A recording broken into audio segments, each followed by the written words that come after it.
Hey everybody, I'm Elle, the owner and creator of the Muse lifestyle blog that focuses on family, faith, and fashion. Today I have the pleasure of interviewing the esteemed Marie Dunee. Now, even though I introduced her, she doesn't really need an introduction. Matter of fact, I have a funny story.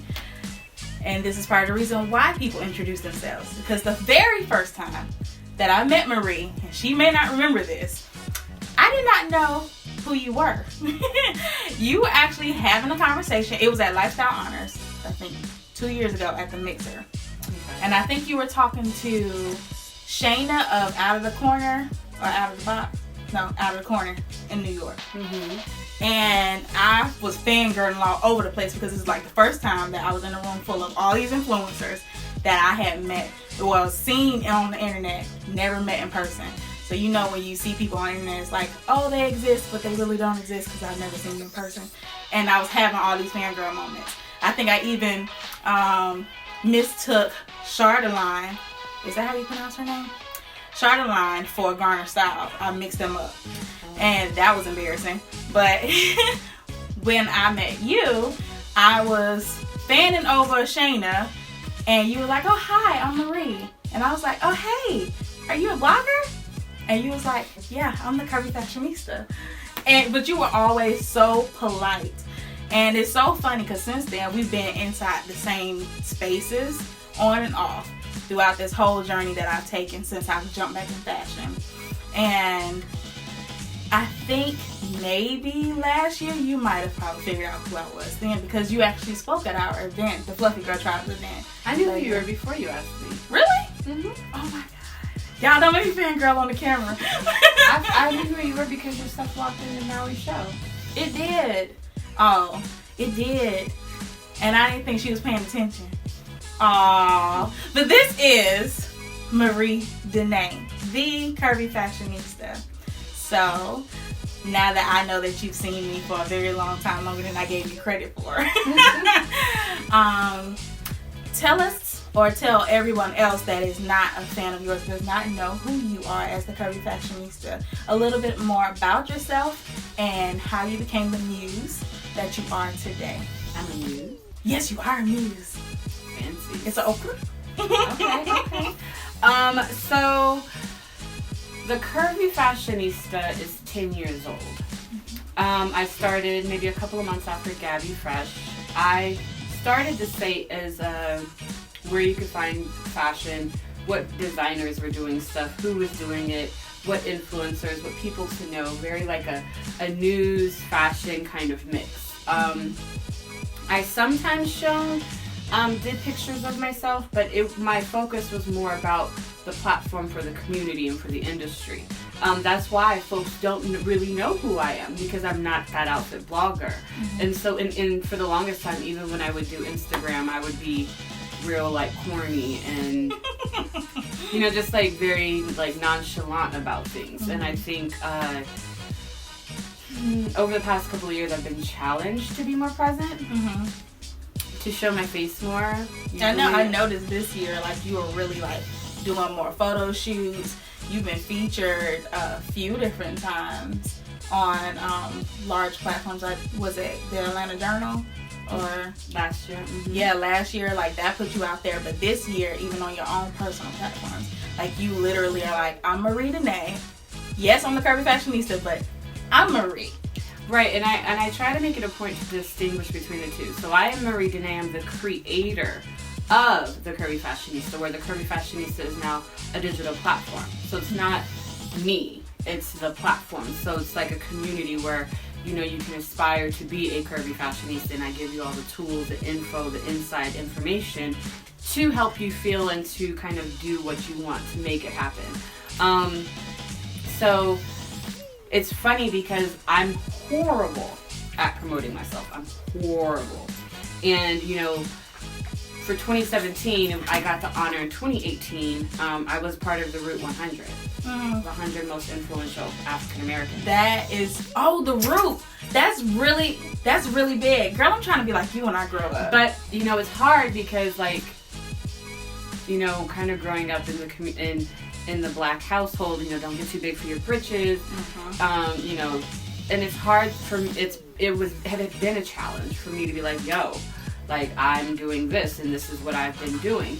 So I've had quite a few wins, but a lot of people don't know them. Like I've been in Marie Claire Italia. I've been let's see, Washington Post and the USA Today, and you really don't talk about yourself that much. I don't, and so you know, and then because I'm not always on Instagram, and you know, it's a weird challenge, but it's something that I'm working on being more intentional about. So like, for example, my personal theme for 2019 is bolder, so that folks can be like, oh, okay, this chick's been here. You know, and most of the times when you guys find out about something, it's because someone saw it on my site and wrote about it.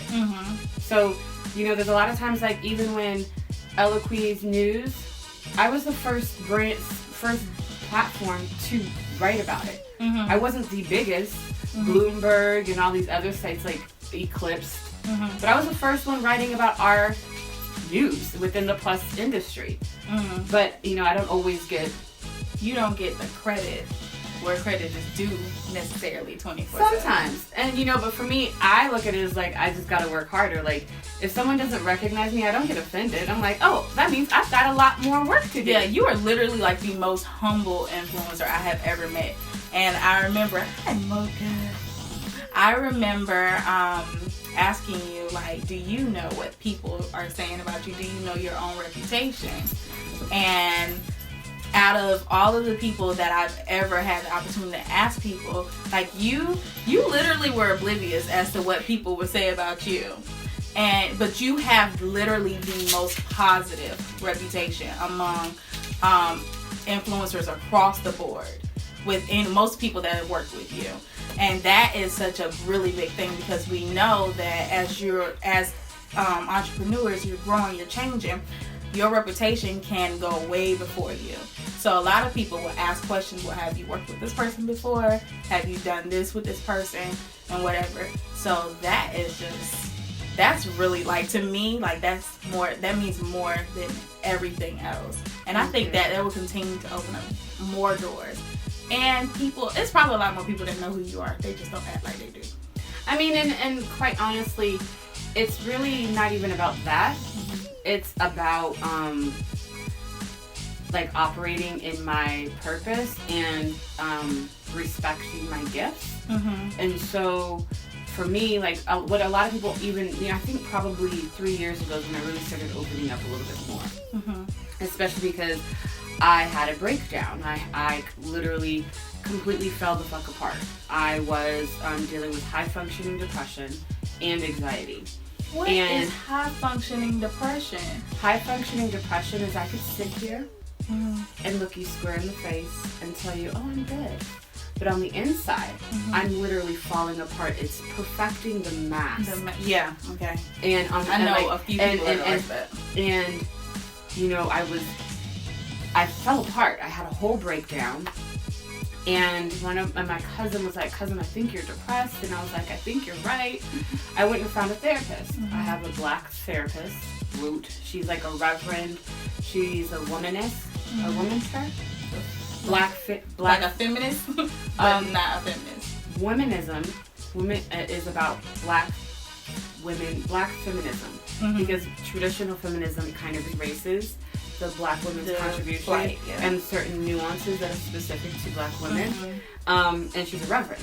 So I was able to get this mix. You know, I could talk about, you know, I'm a woman of faith. So I can talk about that and how it contradicts with how we were raised, it contradicts what society expects, with all these intersections that didn't really, that made it really challenging to kind of center on top of like baggage that I didn't even know I was carrying. So I started talking about it a little bit more on my site, started talking about, and that content kind of shifted. And like even now, like I'm in a space of transition where I'm going from the Curvy Fashionista being operated by one to now really understanding and building a business, a team, and operations. That is difficult to do. Yeah, let's talk about some of that, like some of the challenges that you face, because you've been active for 10 whole years. And a lot of people, I know those are some serious years, because a lot of entrepreneurs, the question that has been coming up, like, okay, we have this growing entrepreneur community, but the question I've been asking myself and then a couple of other people that I want to see grow is, how long do you see your business going? Are you doing it just until you get too old and the wheels fall off and now you don't want to do it anymore? Or is your business going to continue to go? Like, what's the plan to actually make your business sustainable? So I already have an exit strategy. I had an exit strategy when I first started, when I realized that this was going to be something. Whether it be investment, acquisition, or completely selling, like, that's my out. Then there's, then that still leaves like MarieDunee.com. That still leads me to talk about the business side of things, the blogging side of things. I used to be a professor before I moved to Atlanta, and I taught marketing. So I want to get back into being an adjunct teacher, and teaching retail marketing, or even just like social media marketing, and how these things have grown and changed. I actually really want to open up a physical boutique. So, like a clothing store. A clothing store. So there are, like, I have like other iterations. I actually had a boutique online in 2009 for one season. Like, I realized that I was not Superwoman, and I couldn't open up a boutique and run the Curvy Fashionista. Like, I couldn't do it all. Did you have a full team behind you? No. It was, no, you couldn't do it all. Like, I want to, like, sometimes I feel like I'm on the struggle bus right now, and all I do is, well, you know that I do fashion. I have my fashion line, and that's my baby. I will never drop that. And then I started developing my Melanin Muse platform and growing that. And that by itself, those are just two things. And I feel like, good God. And it's not even just two things, because within those two things, there are about all like these pieces, 8 roles within each space that we end up kind of taking on. So I would say, you would ask the question, like, how does one continue to grow? You have to fire yourself, and you have to start getting help. You have to spend money to make money. And so then that presents a whole other level of challenges, because what kind of leader do you want to be? What tools do you need to be a leader?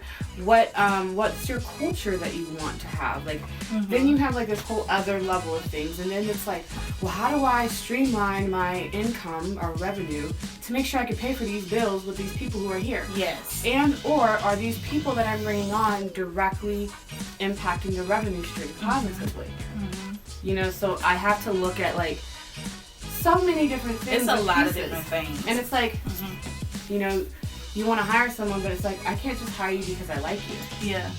Are you capable of doing the job that it needs to be done? Right. Do I have to babysit you? Like, I know, because I've, like, my team that I have, like, they can tell you I do not trust Easy. My manager, Wendy, she knows offhand. She's like, give me that while you go do something else and focus on the creative stuff. Give this to this person, give this to that person. You cannot be every tool. Because that's what's going to prevent. I had someone tell me, the reason why your growth has been slow is because you're only one person. And I was like, good Lord. Like, you just read me my whole life. And I'm like, okay, sorry. You're right. I know. And I'm working on it. Okay, Miss Marie. So they say the future is female. Since it's Women's History Month, do you have any advice that you want to leave with our viewers today to empower the next generation of female entrepreneurs coming up? I mean, finding one thing is probably really a challenge. I think what's very important is, to your tribe is really what's going to help you level up and help you grow. They're the ones who encourage, who challenge, who inspire. And as you grow, like, sometimes your tribe will change. It will grow and evolve with you. But it's important that when you are having this conversation, or when you're looking to build your tribe, that you're really connecting genuinely and not just what someone can do for you. And then also I will add that it's free to be kind. You never know who knows who or I learned this in business school. The person who you treat, the person I think it's like the person who you treat like shit on the way up is the person whose ass you have to kiss on the way down. Mm-hmm. And so basically it's like, you never know where someone is going to be. Like, there are people who I have been blogging with like 9 years ago who are now like director of social for whose account is like a major brand. Mm-hmm. Like, and we've just known each other over the years, and we're not besties, but we've been like cool. Mm-hmm. So when the opportunity comes, they're like, hey girl, this is right up your alley. Mm-hmm. And so, it's important that, relationships are going to be the key. And as women, we're kind of naturally kind of programmed to nurture and develop these relationships. So, really understand that, there is enough, and also I will have to say scarcity mindset. You have to get rid of that. There is legitly enough room for all of us. Mm-hmm. Legitly, like if everyone is operating in their purpose, it's a huge dance. Mm-hmm. It's a huge choreography, and some people feel like, oh, like I have to be this person or I can't share. Like, if someone asks me for a contact, I'm gonna share it with them, because that's not gonna deplete my bowl or my plate. Like, it's just going to help you, and you do with that what you need to. Mm-hmm. And that relationship you establish is outside of me. Mm-hmm. And so, it's just relationships, your tribe, being kind, and really, having fun along the way. Because what's the purpose if you're, like, always upset and overwhelmed? That's right. That is so true. Oh, my goodness. So many nuggets today. I hope you all enjoyed this interview with the Marie Dunee of the Curvy Fashionista, creator of the Curvy Fashionista. Make sure that you are following her on all social media, and also follow us at the Melanin Muses. What's your social media handles? On Facebook, it's the Curvy Fashionista. Instagram, the Curvy Fashionista. On Twitter, it's TCFSTYLE, and on Pinterest, it's TCFSTYLE. Oh, you got a Pinterest? Of course. I need to get on that. Yeah, you would think I would be on that. All right. I'm going to show her after we get on. Yeah. All right, you guys. I'm L Dove, your favorite muse, and she is our muse. Y'all have a great day. Thank you so much.